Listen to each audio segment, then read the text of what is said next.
O cérebro humano possui dois hemisférios. À primeira vista, aparentam ser estruturas espelhadas, ou seja, iguais, cada uma responsável por uma metade do corpo. Mas não é bem assim. Embora muitas das funções exercidas pelo cérebro sejam iguais em ambos os lados, nem todas são.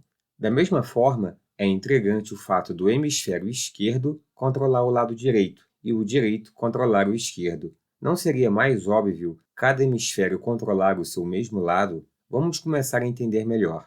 Em 1865, o médico Pierre Paul Broca publicou um artigo com dados de indivíduos com déficit na fala, constatando que eles tinham algo em comum, a lesão do hemisfério cerebral esquerdo. Em 1874, o neurologista Carl Wernicke também observou indivíduos com dificuldade na fala, em um padrão distinto daquele observado por Broca, que também tinham lesão no hemisfério esquerdo, mas em uma área diferente. Isto era um indício muito importante que os hemisférios eram assimétricos. Afinal, por que lesões do lado direito não provocam o mesmo déficit? Voltaremos novamente a este assunto. Dizer que os hemisférios cerebrais não são simétricos era altamente contraintuitivo no passado, visto que a simetria sempre foi considerada sinal de saúde e beleza. De forma interessante, quanto mais desenvolvida é a área do sistema nervoso, maior o grau de assimetria.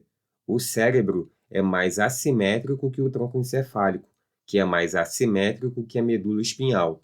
As áreas mais recentes na escala evolutiva, como o neocórtex, são altamente desenvolvidas nos primatas e especialmente nos humanos. Assim, o sistema nervoso humano é mais assimétrico do que de animais com sistema nervoso menos desenvolvido.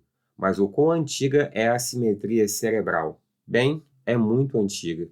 Esta é uma caverna localizada na Argentina, com a marcação de mãos pintadas nas paredes. Foram feitas por humanos modernos há muitos milhares de anos.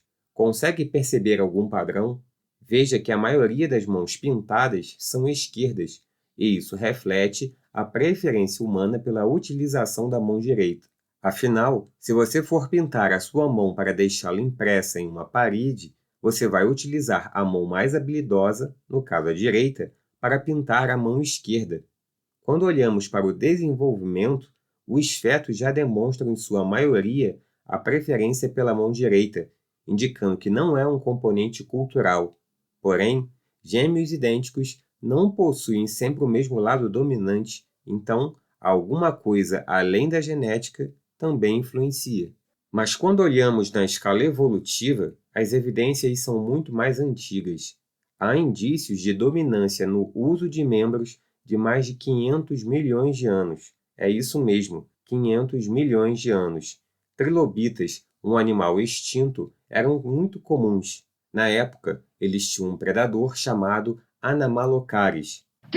Anamalocaris. As marcas deixadas nos trilobitas por esse predador revelam que 2/3 dos trilobitas eram mordidos por esses predadores em seu lado direito, o que é um indicativo na preferência do uso dos membros.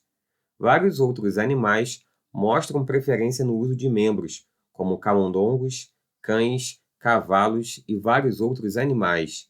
Até mesmo insetos apresentam algum grau de assimetria no sistema nervoso. Portanto, esta característica não surgiu nos humanos. Se esta característica é tão difundida, ela deve garantir alguma vantagem, e, de fato, oferece. Pombos com maior assimetria visual acham mais alimentos espalhados pelo chão. Pintinhos com maior assimetria visual são melhores em ciscar enquanto monitoram o céu em busca de predadores. Chimpanzés com preferência manual mais evidente são mais eficientes em catar cupins. Em humanos, 90% dos indivíduos são dominantes para a mão direita. Possivelmente a concordância no uso do mesmo lado seria importante nas interações sociais, mas há vantagens em estar na minoria canhota.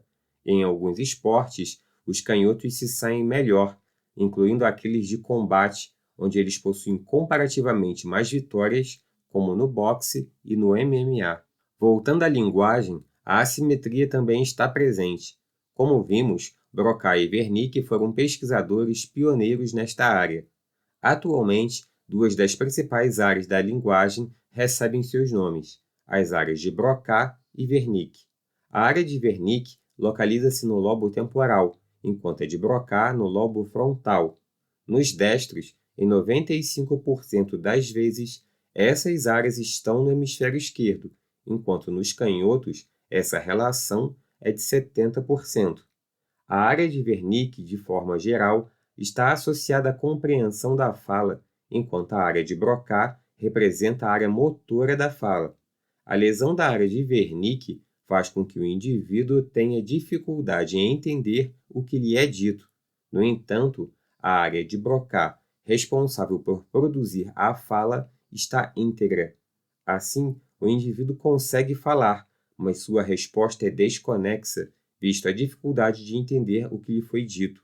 Esta é a afasia sensorial, ou de Wernicke. Quando a lesão ocorre na área de Broca, o indivíduo entende o que lhe foi dito, mas não consegue responder. Esta é a afasia motora. A comunicação entre as duas áreas se dá pelo fascículo arqueado, e a lesão desta estrutura causa a chamada afasia de condução. Neste caso, o indivíduo apresenta dificuldade em repetir palavras.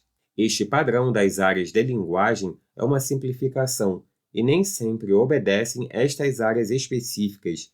Elas são mais válidas para a língua nativa, aquela aprendida na infância.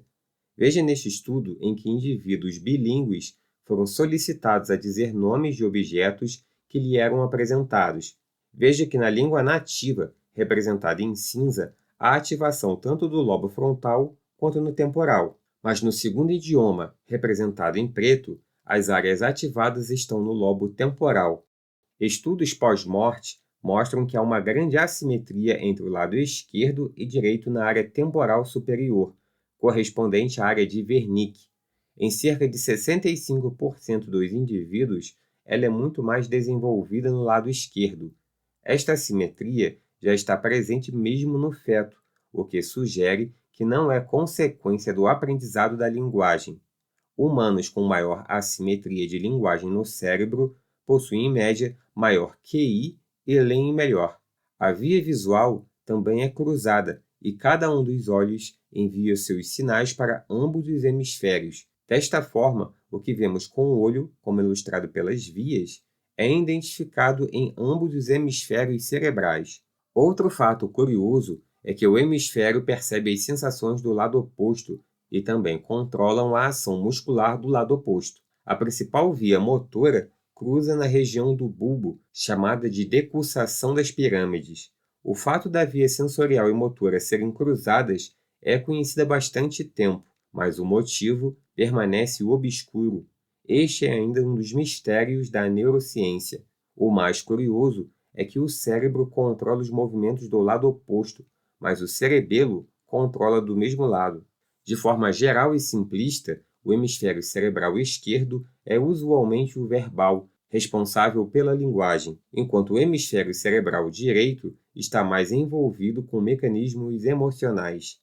Lembre-se que esta é uma simplificação e há diversos mecanismos pouco compreendidos e interconectados em ambos os hemisférios. De fato, é conhecido que o aumento da atividade do hemisfério direito está associado a uma maior incidência de distúrbios depressivos. Por muito tempo, foi dito que o hemisfério direito era o responsável pela criatividade. No entanto, os dados indicam que a criatividade é altamente interdependente entre os dois hemisférios cerebrais. Obrigado por assistir o vídeo e até a próxima.